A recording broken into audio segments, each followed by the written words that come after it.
Hello, Card Game Pro here, and I'm here to review a deck list called Sky Striker, some kind deck list with 3 engines. What is it called?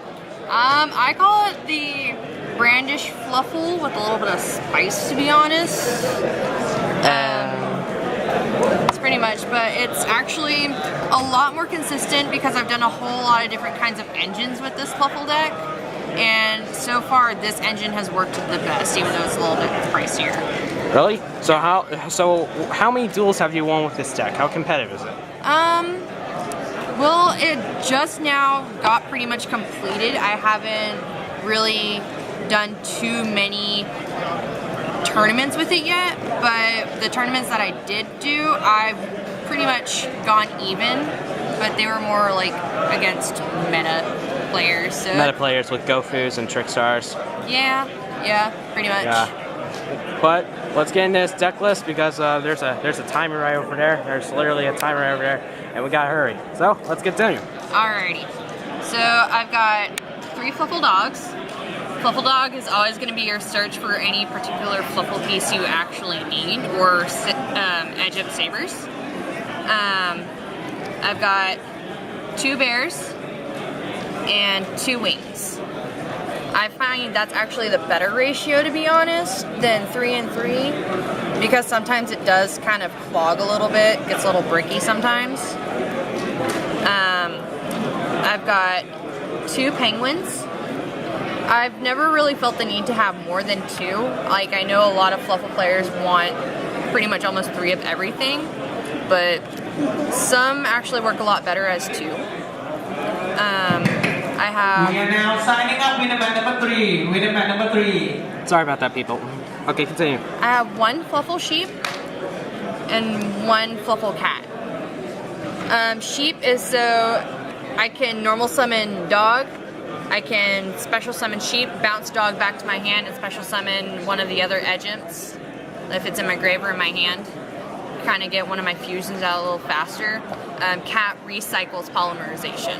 So, like in an anime show like Arc 5, have you seen Arc 5? I've seen bits and pieces of it. And Arc 5 Fluffles are mostly a fusion deck. Oh yeah. Yeah, most definitely. So is that the first engine, or are we not done yet? That's most of the first engine, and I've kind of like sorted my deck a little weird so you can just see the complete first engine and then the rest that's fine. of it. That's fine. Just let's continue on. Yeah. I have 2 Edge Imp Chains, 1 Edge Imp Saber, and I run 1 Edge Imp Saw. And I'll explain my reasoning for Saw when we get to the extra deck. But as far as the Edge Imp Chains, 2 is also pretty good. I don't run Fright for Factory. I just run the Fright for Fusion. So it's easier for me to just get that and not have to worry, because I can also, since it's a level 4, I can use it for Bagooska. Bagooska. Yeah. Okay, so that's the first engine? That's the first engine of the monsters. And then the spells is the 3 Toy Vendors, the 2 Fright for Fusions, and 3 Polymerizations. So that's the first engine? Yeah, that's all the Fluffle. We got a lot of ultra polymerizations right there. No, I don't. Well, okay, let's... Yeah, 2 secrets and... 1, Old. Alright. So I run the 1 Sky Striker Array. Ooh, Sky Striker, soon about to be meta. Yeah. I run 3 Engage, 3 Hornets, 2 Shark Cannons, 1 Widow Anchor, 1 Jamming Waves, and 1 Afterburner. Right, so I know Sky Strikers do focus on 1 card, and that was that Sky Striker Ace. Right here. They mostly focus on this card, right? Yeah, so like what they'll do is, because for her effect is she can be tributed to special summon the Sky Striker Lynx, Sky Striker Shisugu, and Kagari. But when that monster leaves the field, you can special summon her from the grave. That's nice. And do the jamming waves and the afterburners because this one, if you have no monsters on your field, because that's the main gimmick for Sky Strikers, is you have to have no monsters in your main monster zone. So you run one of these, you can pop one of their monsters. If you have 3 spells in your graveyard, you can pop one of their back row. Jamming waves is the reverse. You can pop one of their back row, and then if you have 3 spells in your graveyard, you can pop one of the monsters. So it's just like having one of each, but the targeting is a little different. Alright. Is that the second engine? Yes, that is the second engine. Okay, we move on to final engine, then the extra deck. Or is there a side deck with There's this? also a side deck. Oh wow, there's a side deck, people. Alright, so pretty basic. There's Foolish Burial of Goods, Raigeki, and Monster Reborn for like kind of staples. Because y'all noticed I had the... Well, shouldn't be Raigeki be in the side deck, of course. Well, yes, but I'm also like still kind of figuring out where exactly to put it. Well, because I don't run traps in here. Well, for Raigeki, Raigeki's mostly a second go card. Like, they will set up board monsters, and it's better for Raigeki to go second. Yeah, but this deck can go either first or second. That's the fun fact, because Fluffles normally go second. Yeah, they normally go second, but are you sure you want to put Raigeki, like, on the first turn? Like, if I have it, because how boards are going now, especially with, like, Goki Nightmares and Trickstars, I want something to kind of, like, get stuff off their board, because I don't run Kaijus. And Kaijus would be more... It would be like a tributing monster from their opponent's field. And I don't want them targeting my stuff. So, okay. And the spice part is Alistair the Invoker and Invocation. Alright. So that's the main deck, right? Yes, that is the main deck. Okay, let's go into the side deck, shall we? Yeah. Okay, here's the side deck, people. Here's the side deck. Alright, let's go. Alright, so 1 Dark Hole. 1 multi-roll. I have multi-roll just in case because there are times where I kind of don't want my toy vendor on the field. I would rather have it in the grave and get that search. So sometimes it's just there in case I want to get rid of something on my field that I just don't really want in my back row.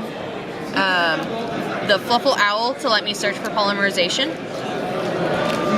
It's also, like, I know a lot of people mention it, but it's also an out for, like, anti-spell fragrance in Naturia Beast because it acts as a polymerization itself. Alright. Edge Imp Chain, the third one. Third one? Yes. Yeah. This is on the side deck. I've just mentioned that to myself. I mean, I forgot. There was a copy of there were 2 copies of this in the main deck, and I'm like, what's going on? What's going on? I thought. No. And then I just mentioned to myself it's the side deck. Alright, let's continue. Alright. I run Omega Summon because sometimes I run into the situation where they'll try and stop me. And it's also a key point because I'm waiting for Meltdown Alistair to come out in Valhalla, Shadows of Valhalla, because that's the main piece I'm missing now. When does Valhalla come out? When does it come out? I want to say like fall of this year, like yeah. We don't even have to look it up. We just have to focus on deck. Yeah. I run the 2 Drownings. Drowning Force. Yeah.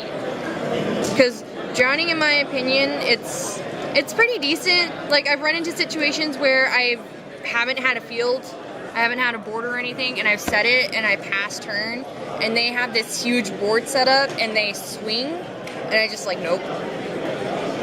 You don't get to attack. I've used Drowning Mirror Force sometimes a lot, and it's been like a good battle trap. Yeah. August. Oh, it comes out in August. Okay, cool beans. Okay, all right. 3 red reboots. The other one is at home. Okay. 3 reboots. And 3 Royal Decrees. These are basically for mainly trap heavy decks. I know there are some control ABCs still floating around. Altergeist are pretty rampant at this point. You know, kind of need something to kind of like stop them for a minute so I can establish something. And then I have Elysium, and for the love of me, I can never pronounce that name right. It's Megalancia, something like that. Because a lot of the targets in for Fluffles are all Earth. There's just very few light and other kind of targets themselves. Alright, the last thing is the extra deck. Let's get into it. Yeah. So I got my tokens. Cute little Pokemon tokens. Yeah, the tokens are like out of the question. Oh, hang on. Alrighty. And then I run Bagusta. I heard that's annoying. That's an annoying rank 4, right? Yeah, it is, because it's essentially, if it's in attack position, it can't be destroyed by card effects. And I believe battle, I'm probably misreading into that. I don't really ever put it into attack position. It's number 41, let's just say that. Yeah. And I always put it in defense position because that also gives me more time to like set up a board. So like I can just draw for a couple turns. Like one turn I can normal summon and it automatically goes into defense, and then normal summon again, that goes into defense, and I have a Decode Talker right there. So I run 2 Kogaris. She's, I think, honestly, one of the best ones? Yeah, best. Because when she's summoned, you can reoccur a Sky Striker spell from your graveyard. And she also gains attack for every spell in your graveyard. Then I run the 1 Shizuku because your opponent can lose 100 for each spell in your graveyard. And her, you can get a Sky Striker during the end phase, like a spell at the end phase. 1 Decode Talker.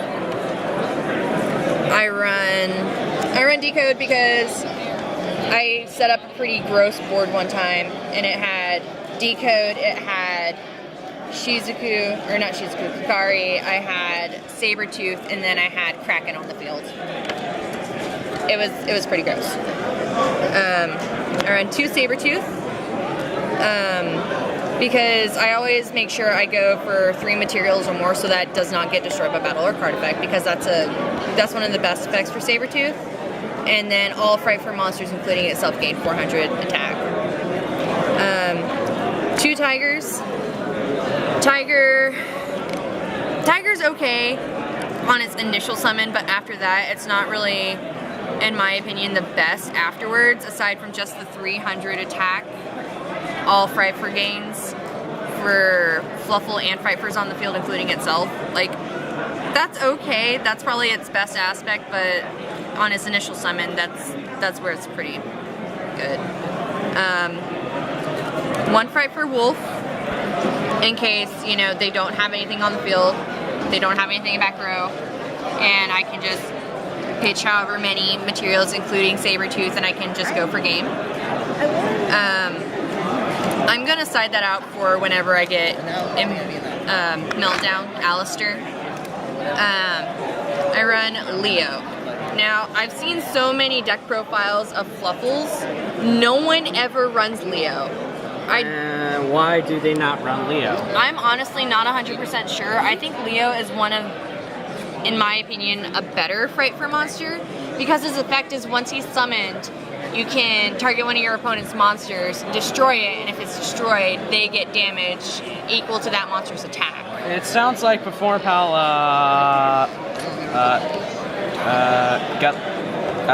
what is that? Never mind. Let's just continue. But the thing is, it's not just once. You can do it once per turn, so it's reoccurring. So like on your next turn, you can target another one of their monsters and destroy it. Okay. It's like a constant effect. I run the 1 Kraken because I can always swing twice. I can pop something. That's always good. When I pop something. Yeah, that's always good. I run the 1 Daredevil because Daredevil, he's a beefy. He's at 3,000 attack. But if I destroy one of your opponent's monsters, then they get the damage and difference plus an additional 1,000. Oh, so it's like a burn damage card. Yeah, 1,000 burn, including damage. Then the last card should be... well, it's Purgatrio, and I'm a dunce, and I left my Mechaba at the hotel. But I do run Purgatrio because my target would be Kagari. Kagari would be your main target. Yeah, Kagari and Alistair for Purgatrio. And then if it's in the grave at some point, if I side it in, Elysium, or if I have Wings in the grave, or if my opponent has a light monster, I target that for a Pokemon. That was a great deck list. Thank you for showing us and everyone else. I hope they'll like the deck list, and I hope it's competitive as well. Thanks. But anyway, guys, thank you for watching. But anyway, guys, I'm Mr. Hand here. Thank you guys for watching before this video. Please do leave a big thumbs up if you really like this deck list. Also, comment down below what deck list should I also do, and also subscribe for more videos. Just go up there and subscribe. And again, guys, thanks for watching. I'll see you in the next video. Bye, gamers and duelists. Bye.